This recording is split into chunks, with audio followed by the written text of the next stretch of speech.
There are times I'll just randomly flash back to that moment. I just wanted him to stop and maybe break out of it by seeing me be there, telling him, begging him to stop. I can't go on, like I don't want to go on, like how am I supposed to do anything without my mom?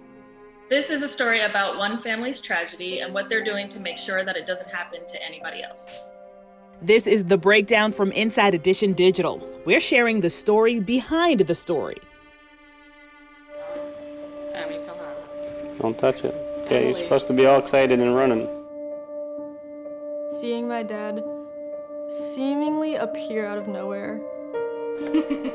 He had a gun. I thought it was fake and I thought he was just using it to scare her. He grabbed Mom by the hair, and I started running down the stairs when I heard the shot.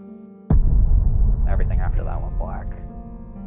Earlier this year, I came across a story about Jennifer Magnano, who was killed by her husband in August 2007. She had fled from her family home after suffering a lot of abuse, her and her 3 children, at the hands of Scott Magnano. I started out by reaching out to this woman named Elle. She's in the process of making an animated documentary called Jennifer 42 about what happened. And when I got on the phone with her and she began telling me how crazy this story is, I was like, wow, this is a lot. And so she said that she would put me in touch with Jennifer's children. Immediately, I reached out to them. They really wanted to do the story to spread awareness. I was interviewing 3 people talking about the worst day of their lives, so it was very emotionally intense for, I think, everybody there. They did give me access to 2 hours of home footage, and I went through all of it, and obviously it's very sad now to look back and see the type of childhood that they're describing when you see in these videos. You wouldn't know, you know. But then I remember, being at their house and going through a bunch of the old photos, and Jessica, Jennifer's older daughter, pointed out that, they don't look happy in a lot of these photos. I was going through them, and like David especially looks super sad all the time. And when I interviewed him, he told me, I don't remember having a childhood. Like I didn't get one. And so I think in some of the photos that I went through, it was very apparent. But I think it was also apparent in the videos that Jennifer was doing her best to provide a childhood for them in the circumstances that she was in. I'd like to show you some of the piece that I put together to tell Jennifer Magnano's story. I often wonder, was she happy? Did she know she was making a mistake? I'm opening a present, right? It's a box! Oh, I love it! She was the best. She's a really good cook, really good baker. She always lots of stuff for our teachers and stuff. She would bring cheesecakes and cookies. Banana bread. Banana bread. And teachers would argue over, or not argue, but be upset, oh, you got the Magnano kid, because they knew the baked goods were coming. She always did a lot of little extra stuff for us, notes in our lunches and heart-shaped birthday cakes. She just always did stuff to make us feel special. Holidays, birthdays, all that kind of stuff. Even when it was it wasn't good, because of everything else that was going on. She still had a way of just making it special for us. We were very close. I was definitely a mama's boy, for lack of a better term. I remember every morning we had this little ritual. I'd wake up early for school, shower, and then we'd sit at the couch and have a cup of coffee together and look out the window. All of the happy memories are when he was not there. Growing up in the house in Terryville was an interesting experience. To me, it represents the classic, things aren't always what they appear. We lived in a big, beautiful house that my mom and Scott built, but inside it was hell. It was prison. We felt like we were walking on eggshells all the time. We were scared and on alert. We never knew what each day was gonna bring. There was a lot of rules, a lot of rules. How to wash your hands, how to wipe your feet, how to walk through a room. We had to spend a lot of our time in the playroom with the door closed, just the 3 of us in there. We didn't get to see our mom that much. She had to be at Scott's beck and call, just ready to just do his bidding. I just always never knew what I would do that would set him off, things that a normal child would do that their parents wouldn't necessarily be irritated by, would set him off more than you could imagine, just little things. I was scared of him. I always felt uncomfortable around him, very on edge all the time, but also trying to please him so that he would like me more and treat me better. I know that the verbal abuse was always there, and it got worse and worse over time. The physical abuse, I want to say, started around shortly after Emily was born.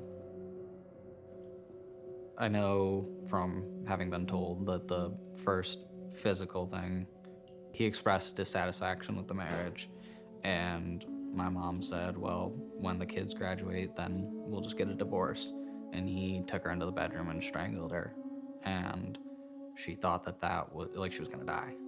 Often when we think about domestic violence, we think about, people being physically abusive and not the ways in which people practice other types of emotional abuse, or like rule setting and other, just different types of control. Basically, coercive control is a form of emotional abuse, and it can look different.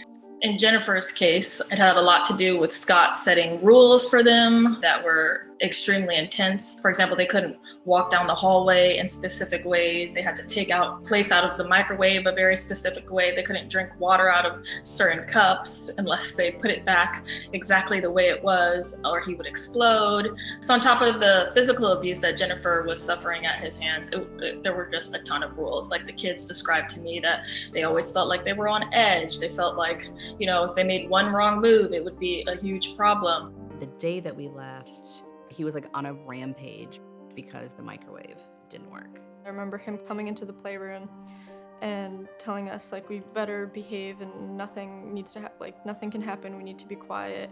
And for some reason he didn't like the way that my sister looked at him, or she didn't respond quick enough. And so he slapped her in the face. And I remember my mom coming into the doorway and whispering to us, we're leaving tonight. And then once he got in the shower and had been there for long enough, I remember it was time.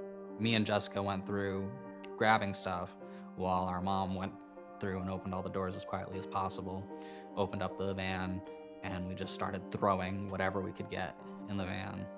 We didn't close the doors, didn't turn any of the lights off, just put the car in neutral and rolled away and left the house open and lit up. When Jennifer first left, and this is the first time she ever left, she and her children went to a hotel and they spent off and on all day long trying to get into a shelter. Unfortunately, the shelter was not able to help them at the time because they had an adult daughter, Jessica, living with them and a male child. So unfortunately, the shelter did not help them get shelter, and they ended up leaving Connecticut with very little funds that they were able to pull together and take a train to California.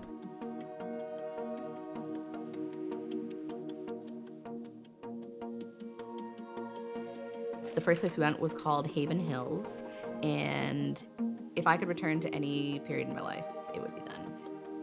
We were in Van Nuys, California. It was crappy, and we were literally eating government cheese and wearing donated clothes, but we did not care. We were so happy to be with our mom and to be free and just be away and just experiencing such a different life.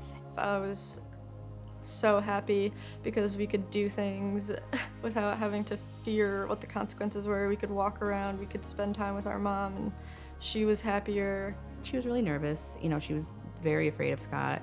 She would not have been unlike him to have flown out there. We didn't know how things were gonna go. So during all of this, while we were in these shelters and stuff, my mom was, obviously working, she wants to get a divorce, she wanted to get custody. She found out that Scott was messing with her finances. He got more than $80,000 out from different cash advances from credit cards, or just all this kind of stuff. And I remember my mom just being so defeated and so sad and so stressed, but she was still on the phone all the time. They were working with authorities there and had obtained a restraining order against Scott. Meanwhile, Scott, back in Connecticut, filed for custody of the two youngest children, David and Emily. The court did give him custody of the 2 youngest children. So at that point, she returned to Connecticut to fight for custody of the 2 kids. I think it can be tough as a journalist to find the balance between covering these types of stories and also taking care of your own mental health. Obviously, this was a very tough year for everybody. We're in a pandemic. There's also just been a lot of stuff happening. And then going to cover this really traumatic story, I had to like prepare myself, decompress afterwards, and then, you know, just talking to them. I mean, obviously, if this is not even my story and I feel this way, I can't imagine how they feel. But like there was moments that Jessica started crying where I was like, okay, I'm gonna like hold back tears right now so I can remain professional. But it was really tough. She was such a presence in the town when she died. I remember the venue that they had the celebration of life at wasn't big enough for how many people wanted to come. I remember laying on the floor and just crying and thinking like, I can't go on, like I don't want to go on, like how am I supposed to do anything without my mom? It literally felt impossible. There's just so many like bad times that I wish she was around for. There's so many good things that I wish she was around for. If I have kids, it breaks my heart to just know I'll have to tell them about her. For me, the only real therapy was trying to just make happy memories. I had 15 years of terrible memories, so I needed 15 years of good memories to kind of counteract that.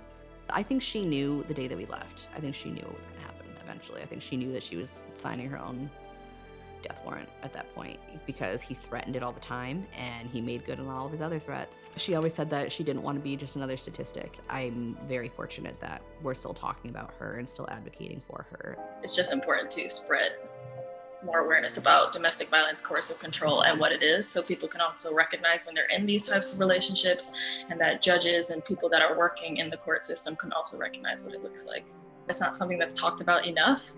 And so if I can do anything to make sure it does get talked about and make sure that people know that these laws are available to them and play a part in getting them passed, then I think it's really important.